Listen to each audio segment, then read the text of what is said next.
Hey guys, this is going to be kind of my first video that I'm posting on YouTube, and it's also going to be kind of a introduction to both myself and my channel.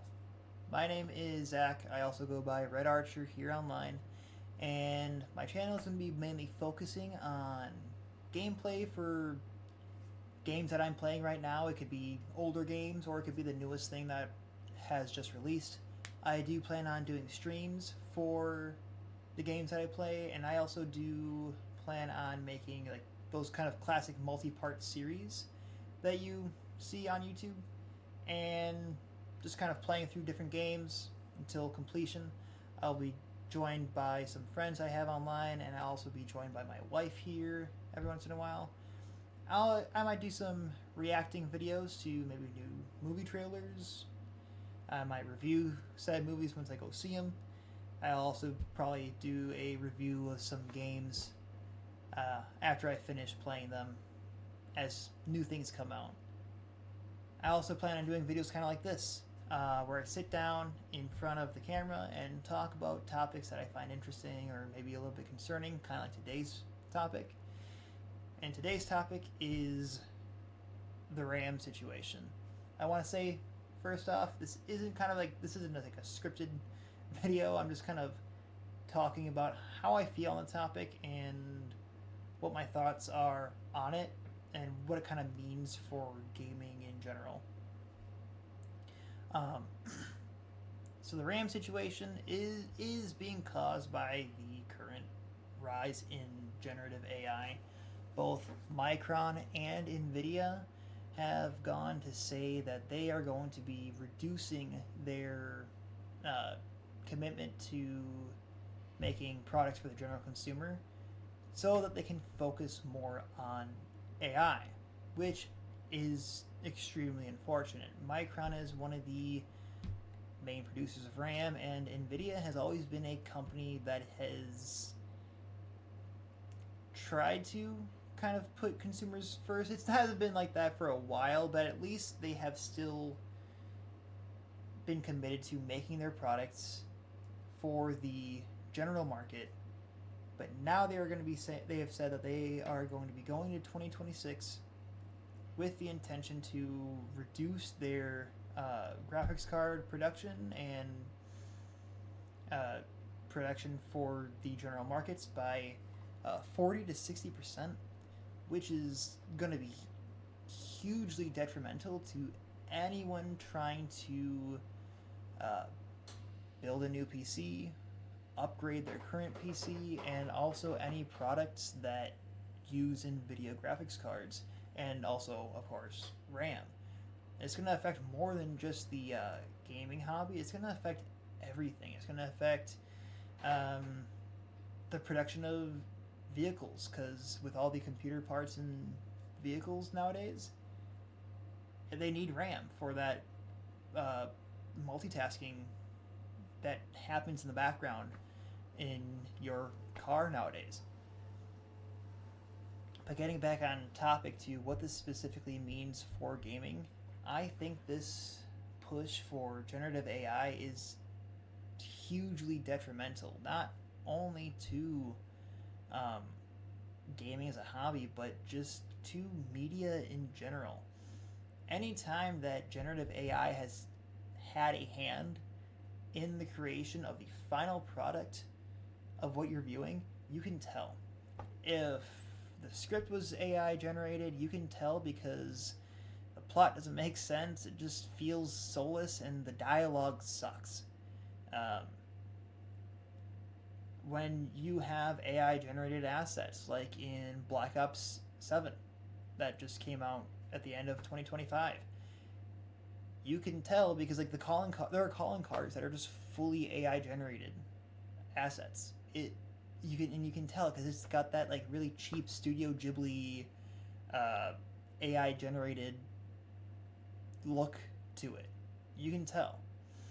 And even more tragically, Expedition 33, which absolutely swept at the 2025 Game Awards, was found to have AI generated assets in the final product that shipped out to customers. They did go try and backpedal and say that, oh, we never it was a placeholder. We never intended for that AI generated asset to make it to the final game. But maybe that's the case. Maybe they're just trying to do damage control by saying that, or maybe they just did use some AI generated assets for filler content.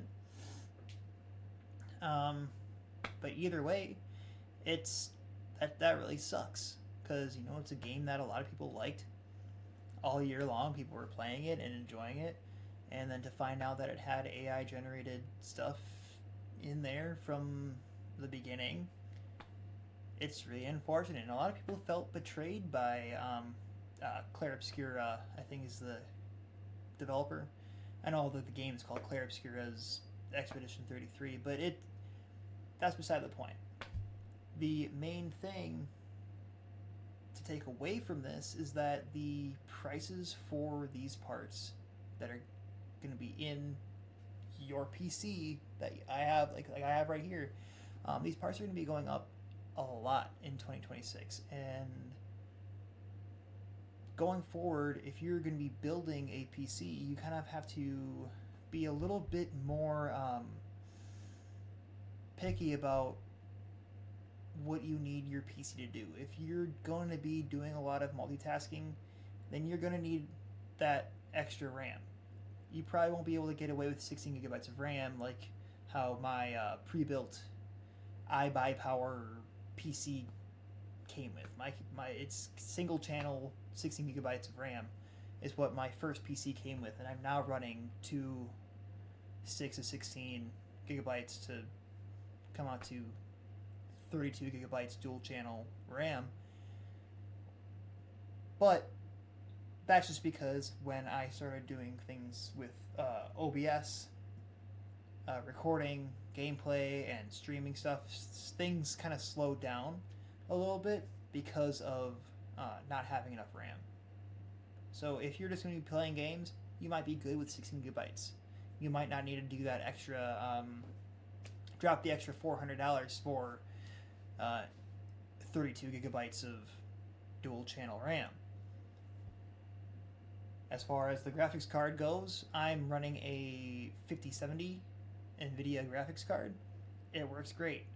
The 5060 I had in my previous PC also worked great. The only thing that was bottlenecking my old PC was the i5 processor. I otherwise could have ran everything, any game that I wanted to play right now, I could have ran that at recommended settings. So this whole situation, it is going to cause people to kind of rethink about if they even want to get into PCs, if they even want to go the full 9 yards and do 32 gigabytes of RAM, or if they want to just stick with 16, or if they decide that they want to go higher than 32. That'll be up to them. But you got to make the decision that's right for you and right for what you need from your PC, and also what you can afford financially. Going into this year, it's going to be kind of rough as far as people trying to afford their hobbies. And NVIDIA and Micron pulling out of the market for general consumers, it's going to make gaming a luxury hobby. Gaming has been going into the direction of becoming a luxury hobby more and more every year. The prices of individual video games going up is just another aspect of that. And I might make a video of the nuance of prices for games at a different time, because there is a lot to be talked about in that aspect. But I see so many people saying that PC gaming is dead. I don't think that's necessarily the case, though. I do think that we are going to be in a PC gaming recession, where we might have to be running the newest games at less than ultra if you're not one of the people who can just drop however many thousands of dollars on the newest, best graphics cards. But a lot of people are saying that we're just doomed. This is the gaming PC, or this is the PC gaming apocalypse. I don't think that's the case. I think it's going to be a recession, and I do think we will recover eventually. It's going to be very similar to the RAM crisis that happened during COVID, the RAM shortage, rather. I think it's going to be similar to that, and I think it's going to be similar to the crypto boom where a bunch of people were buying up 4090s and using graphics cards to farm crypto and Bitcoin and all that stuff. I think it's going to be similar to that. I don't think this is going to be the end-all, be-all, nail in the coffin for gaming on a PC. I think it's going to make it a little bit more difficult to get the performance that you really, really want at an affordable rate. With all that said, I think it's just a matter of time for things to get better in that regard. I do think that the AI bubble is going to pop at some point, and that's all I really have to say about that whole situation. All I can really say is just be patient, or get it now before it goes up even more. But yeah, I don't think it's the apocalypse. It's just a recession, and I think it'll get better. So that's all I really have to say about that topic, and yeah, see ya. Bye.